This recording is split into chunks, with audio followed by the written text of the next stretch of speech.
Hey everyone, welcome back to XVolt Tech. Today, I'm going to be talking about the oldest Mac in my collection, a 17-inch, 1 GHz iMac G4, which was released in February of 2003, which was nearly 21 years ago. Obviously, this computer is extremely out of date, as it predates Apple's switch to Intel in 2005. So let's put it to the test.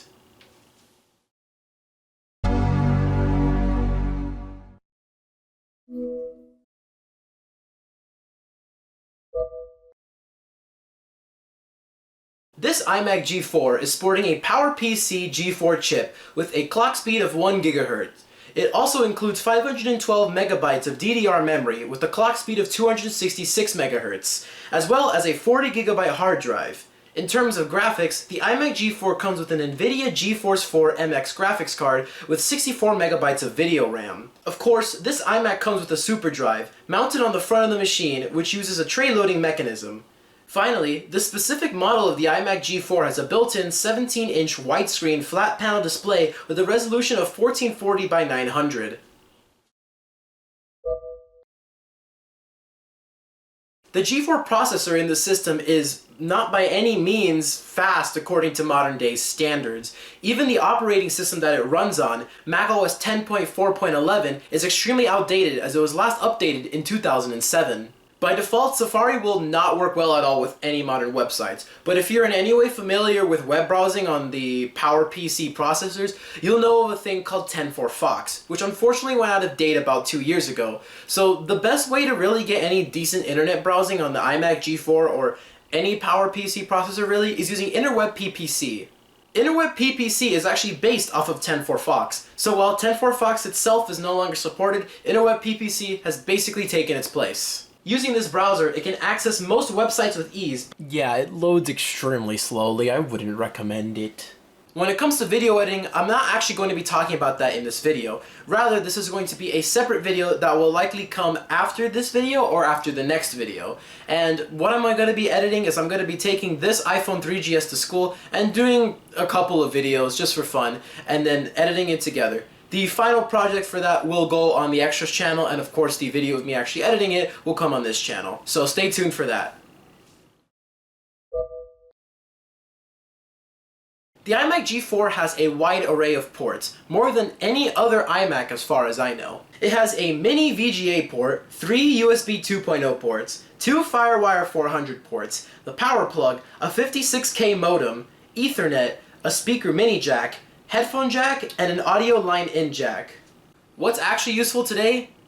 Well, Ethernet, USB 2, and the headphone jacks are good, I guess. Seriously? Gaming? On this? Alright then.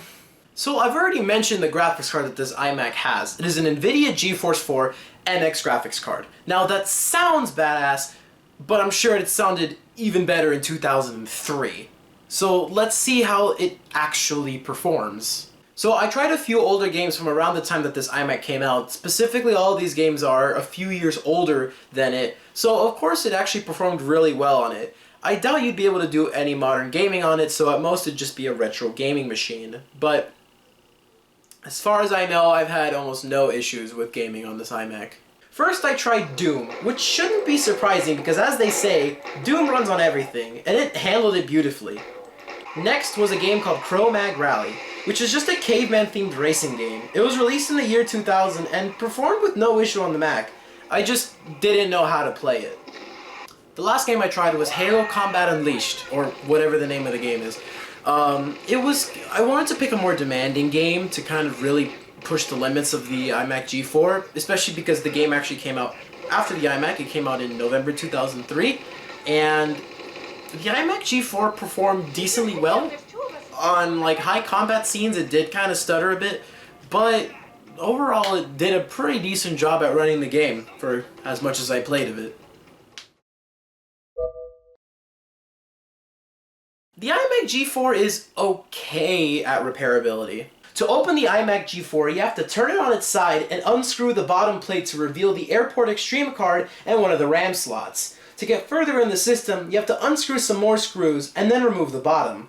There are a few cables you have to unplug, but besides that, access isn't too bad. But given this is 20 years old, the Ultra ATA hard drive is most likely to fail, but the repair requires you to remove the DVD drive as the hard drive sits on top of it. This iMac also has an older style PRAM battery, which is prone to leaking, so I recommend removing it if you don't plan to store it.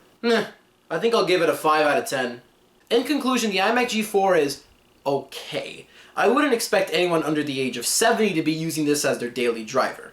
This is because the PowerPC processors are extremely limited, not just in processing power, but also all PowerPC Macs cap out at macOS 10.5 Leopard, which the reason is because in 10.6 Snow Leopard, it required an Intel processor to install. However, the iMac G4 has a very beautiful design and probably one of the most unique in the computing world, except for the cube. But honestly, if I lived in 2003, I don't know if I would actually use this computer. So let me know what you guys think in the comments below, and thanks for watching.